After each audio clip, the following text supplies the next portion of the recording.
श्याम सुनहरे दिल वाला एक युवा व्यक्ति था जो हमेशा नए क्षितिज तलाशने और छिपे हुए खजाने को उजागर करने के लिए उत्सुक रहता था। उसकी आवाज उत्साह से भरी हुई थी और उसने कहा, रीता, क्या तुम विश्वास कर सकती हो कि हम अंततः इस साहसिक कार्य पर निकल रहे हैं? दूसरी ओर वह एक उत्साही और निडर आत्मा थी जो जंगल की छाया में छिपे खतरों से नहीं डरती थी।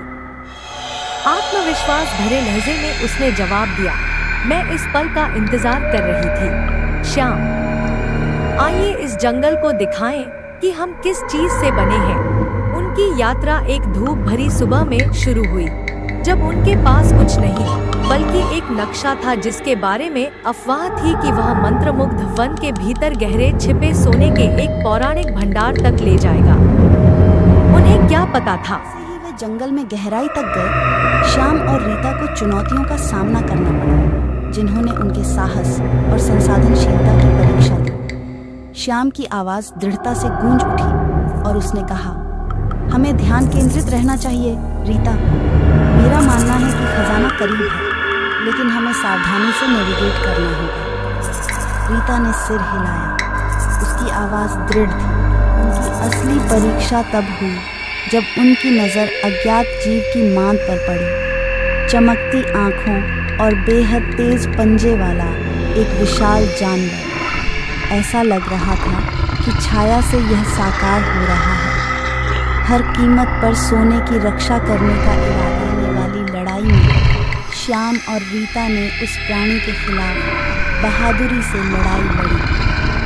रीता की आवाज़ में साहस झलक रहा था और वह चिल्लाई, ध्यान भटकाए रखो श्याम, मैं कोई रास्ता ढूंढने की कोशिश कर। योजना है रीता, मुझ पर भरोसा करें। उनके संयुक्त प्रयासों और रणनीतिक सोच का फल मिला, क्योंकि उन्होंने प्राणी की सुरक्षा को कमजोर कर दिया और अराजकता के बीच खजाना हथियाने में कामयाब रहे।